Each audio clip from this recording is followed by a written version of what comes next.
Hi friends, welcome back to our channel. So teacher eligibility test అదేవిధంగా DSC టీఆర్టీకి సంబంధించి Telugu content మీద మరిన్ని important ప్రశ్నలు అండి. సో ఇది 5వ వీడియో. సో దీనికి సంబంధించి మీకు వీడియో అందిస్తున్నాను. అండ్ వీడియోను పూర్తిగా చూడండి. వీడియోని చూస్తున్న వాళ్ళందరూ కూడా లైక్ చేయండి. అదేవిధంగా మరిన్ని వీడియోస్ కోసం ఎవరైతే సబ్స్క్రైబ్ చేసుకోలేదో వాళ్ళు సబ్స్క్రైబ్ చేసుకొని పక్కనే బెల్ ఐకాన్ కూడా క్లిక్ చేయండి. మరిన్ని వీడియోస్ మీకు అందించడం జరుగుతుందండి. సో వీడియోస్ అన్నీ కూడా కంటిన్యూ వస్తూనే ఉంటాయి. ఇక లేట్ చేయకుండా మనం కంటెంట్లోకి వెళ్దాం. సో మొదటి ప్రశ్న, దేహాదుల మీద చిమ్మబడున్నది వ్యుత్పత్త్యర్థం గల పదం. వ్యుత్పత్తి గల పదం. ఒకటవది పరిమళ ద్రవ్యం, రెండవది గంధం, మూడవది అస్త్రం, నాలుగవది అన్ని. దేహాదుల మీద చిమ్మబడున్నది. సో రైట్ ఆన్సర్ వచ్చేసి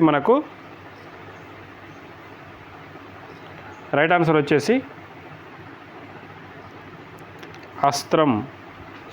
దేహాదుల మీద చిమ్మబడినదంటే వ్యుత్పత్త్యర్థం అస్త్రం. నెక్స్ట్, కుజం అనగా ఒకటవది భూమి యందు మునిగినది, రెండవది భూమి యందు దిగబడినది, మూడవది భూమి యందు పుట్టునది, నాలుగవది ఏది కాదు. సో నాలుగిట్లలో రైట్ ఆన్సర్ చూడండి.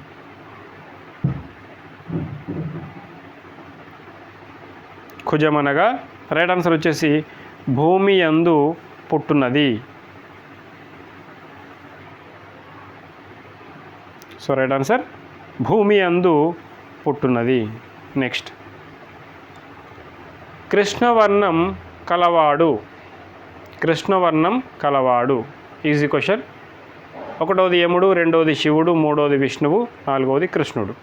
సో కృష్ణవర్ణం కలవాడు అంటే కృష్ణ వర్ణం అంటే ఏదైతే రంగు అన్నమాట. కృష్ణ రంగు కలవాడు కృష్ణుడు. సో సరైన సమాధానం కృష్ణుడు. నెక్స్ట్, మర్యుడు నాకు వ్యుత్పత్తి ఏమిటి? మర్యుడు అనే పదానికి వ్యుత్పత్త్యర్థం. ఒకటవది మృతి నొందనివాడు, రెండవది మృతు నొందువాడు, మూడవది మరల పుట్టువాడు, నాలుగవది ఏదీ కాదు.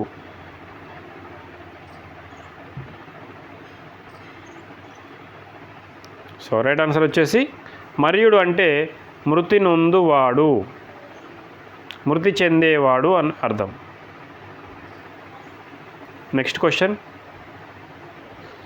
జీమూతం అనగా ఒకటో ఆప్షన్ వచ్చేసి తనలో నీరు బంధించుకున్నది, రెండవది తనలో వాయువును బంధించుకున్నది, మూడవది 1 మరియు 2, నాలుగవది ఏదీ కాదు.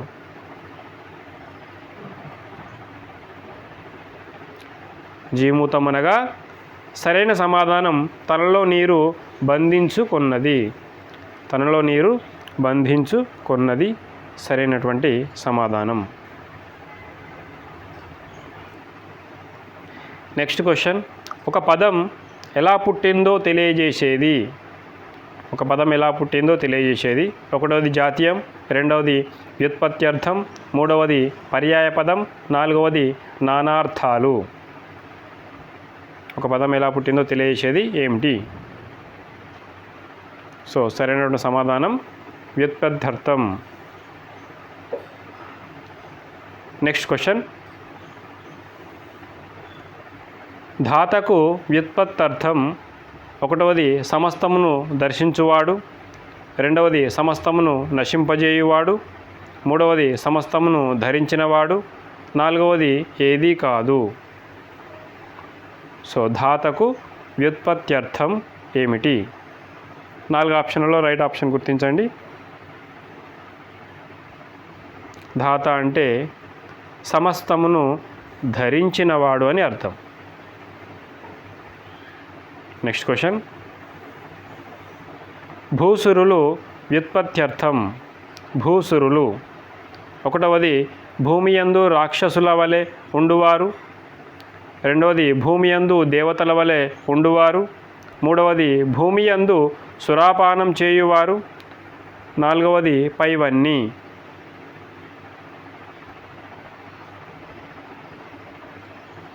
సో సరైనటువంటి సమాధానం భూసురులు అంటే భూమి యందు దేవతల వలె ఉండువారు.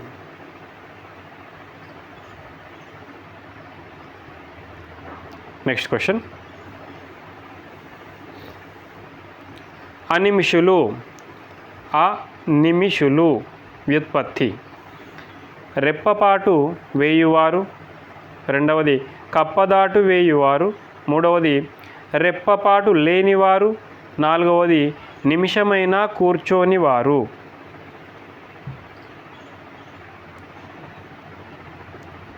అనిమిషులు. సో రైట్ ఆన్సర్ వచ్చేసి నిమిషమైనా కూర్చొని రెప్పపాటు లేనివారు. రెప్పపాటు లేని వారిని అనిమిషులు అని చెప్పేసి వ్యుత్పత్తి అర్థం. నెక్స్ట్ ప్రశ్న. కలాపి. కలాపి అనగా ఒకటవది కల్లాపి చల్లున్నది, రెండవది విలాపము గలది, మూడవది కలాపము కలది, నాలుగవది ఏదీ కాదు. సో రైట్ ఆన్సర్ వచ్చేసి కలాపము కలది. రైట్ ఆన్సర్ వచ్చేసి కలాపము గలది, కలాపి. Next question. అబ్జము. అబ్జము నకు వ్యుత్పత్తి. ఒకటవది నీటి యందు పుట్టినది, రెండవది నీటి యందు చచ్చునది, మూడవది నీటి యందు తేలునది, నాలుగవది ఏదీ కాదు. సో రైట్ ఆన్సర్ ఒకసారి చెప్పండి.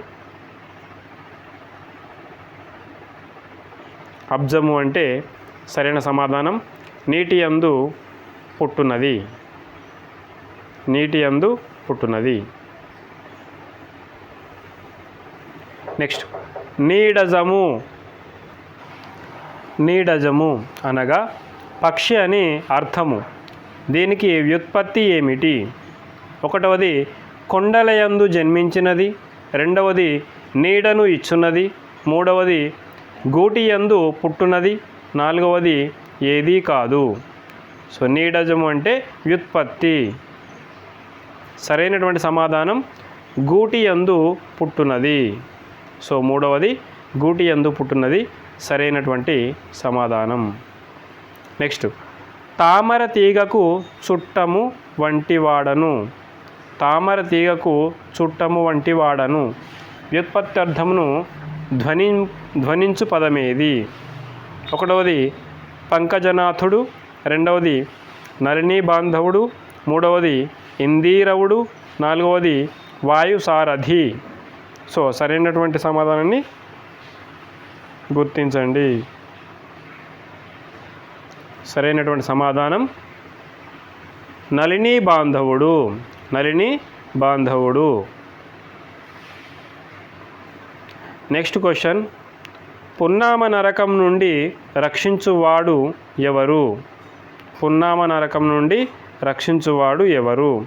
ఒకటి పుత్రుడు, రెండు పౌత్రుడు, మూడు పితృదేవుడు, నాలుగు ఎవరూ కాదు. సో రైట్ ఆన్సర్ వచ్చేసి పున్నామ నరకం నుండి రక్షించువాడు పుత్రుడు. Next question. Next question. మృత్యువునకు వికృతి పదం. మృత్యువునకు వికృతి పదం. ఒకటి మత్తి, రెండు మిత్తి, మూడు ఒకటి మరియు రెండు, నాలుగు ముత్తి.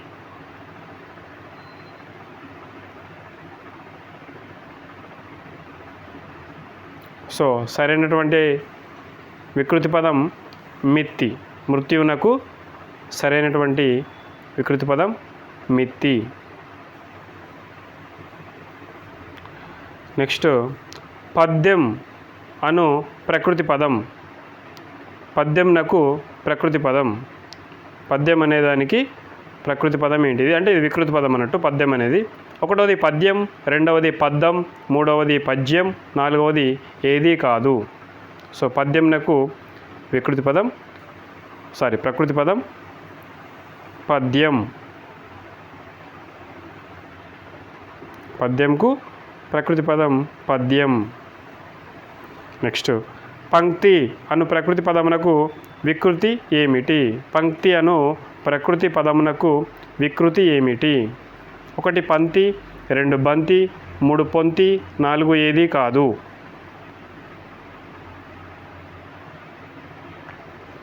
సో సరైనటువంటి సమాధానం పంక్తి అనేదానికి ప్రకృతి పదానికి వికృతి పదము బంతి. బంతి వికృతి, పంక్తి అనేది ప్రకృతి పదం. నెక్స్ట్ జతపరచండి. ఇటువైపు ఉన్నటువంటి ఒకసారి చూద్దాం. ఆధారం, లక్ష్మి, ఆకాశం, సముద్రం. ఇటువైపు ఆకాశం, లచ్చి, సంద్రం, ఆదరవు. సో దీన్ని బట్టి మనం జతపరచాలి. సో సరైనటువంటి సమాధానాన్ని గుర్తించండి. కింద ఆప్షన్లు ఇచ్చారు.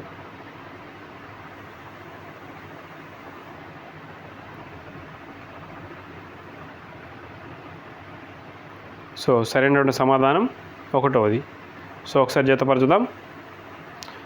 1వ ఆప్షన్ ప్రకారం 1D. ఆధారం అంటే ఆదరువు. 2nd B లక్ష్మి, లచ్చి ప్రకృతి వికృతి. ఆకాశం వికృతి. 3rd A ఆకాశం. సముద్రం వికృతి, సంద్రం. సో కాబట్టి ఫస్ట్ది రైట్ ఆన్సర్. Next question. శృంగారం పదానికి వికృతి ఏమిటి? శృంగారం అనే పదానికి వికృతి ఏమిటి?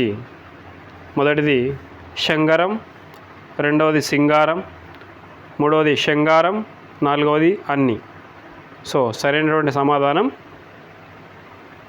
శృంగారం అనే పదానికి వికృతి సింగారం. Next question. పర్వం అను ప్రకృతి పదానికి వికృతి. పర్వం అను ప్రకృతి పదానికి వికృతి. 1వది పర్రం, 2వది పండుగ, 3వది పబ్బం, 4వది ఏది కాదు. పర్వం అనేటువంటిది ప్రకృతి, దానికి వికృతి వచ్చేసి పబ్బం అనేది రైట్ ఆన్సర్. పబ్బం అనేది రైట్ ఆన్సర్. నెక్స్ట్. బోనం అనే వికృతి పదానికి ప్రకృతి పదం ఏంటి? బోనం అనే వికృతి పదానికి ప్రకృతి పదం ఏమిటి? 1వది భోజనం, 2వది ఫలారం, 3వది అన్నం, 4వది పైవన్నీ. సో బోనం అనేది వికృతి పదం, భోజనం అనేది ప్రకృతి పదం. Next question. మృగం అనే ప్రకృతి పదానికి వికృతి పదం ఏమిటి? మృగం అనే ప్రకృతి పదానికి వికృతి పదం ఏమిటి? 1వది మగం, 2వది మెకం, 3వది మొగం, 4వది ఏది కాదు. సో ఈ 4లలో సరైనటువంటి సమాధానం వచ్చేసి మెకం. మృగం ప్రకృతి అయితే మెకం అనేది వికృతి. నెక్స్ట్. శక్తి అనే ప్రకృతి పదానికి వికృతి పదం ఏమిటి? శక్తి అనేటువంటి ప్రకృతి పదానికి వికృతి పదం ఏమిటి? 1వది శక్తి, 2వది చత్తి, 3వది సత్తువ, 4వది సత్తి.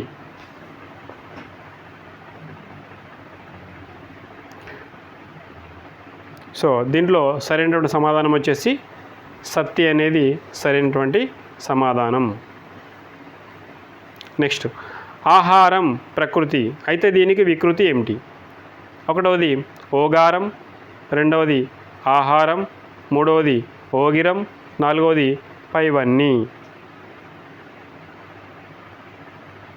సో సరైనటువంటి సమాధానం వచ్చేసి ఓగిరం. ఆహారం ప్రకృతి అయితే ఓగిరం అనేది వికృతి. నెక్స్ట్. అక్షరం అనే ప్రకృతి పదానికి వికృతి పదం ఏమిటి? 1వది అచ్చరం, 2వది అచ్చరం, 3వది అక్కరం, 4వది అన్ని.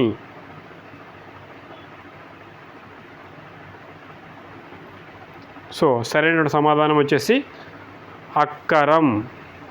అక్షరం అనే ప్రకృతి పదానికి వికృతి వచ్చేసి అక్కరం. నెక్స్ట్. వెజ్జు అనే వెజ్జు అనే వికృతి పదానికి ప్రకృతి పదం ఏమిటి? అంటే వెజ్జు అనేది వికృతి, దానికి ప్రకృతి పదం ఏమిటన్నది క్వశ్చన్. ఒకటోది వజ్జ, రెండవది సజ్జ, మూడవది వైద్యుడు, నాలుగవది ఉపాధ్యాయుడు. సో సరైనటువంటి సమాధానం గుర్తించండి. వెజ్జు అంటే ప్రకృతి, వైద్యుడు అని అర్థం. వైద్యుడు, ప్రకృతి అనేది వైద్యుడు, వెజ్జు అనేది వికృతి. నెక్స్ట్ పక్షి, ప్రకృతి పదానికి వికృతి పదం ఏమిటి? పక్షి అనేటువంటి ప్రకృతి పదానికి వికృతి పదం ఏమిటి? ఒకటవది పచ్చి, రెండవది పద్ది, మూడవది 1 మరియు 2, నాలుగవది పక్కి.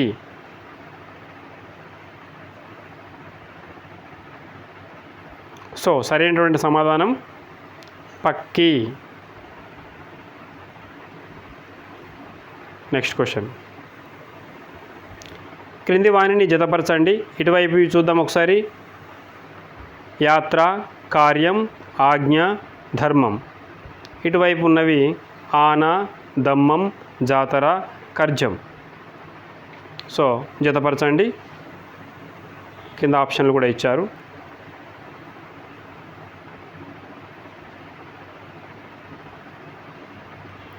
సో సరైనటువంటి సమాధానం వచ్చేసి రెండవది. సో అదేది ఏ విధంగా అవుతుందన్నది ఒకసారి మనం చూద్దాం.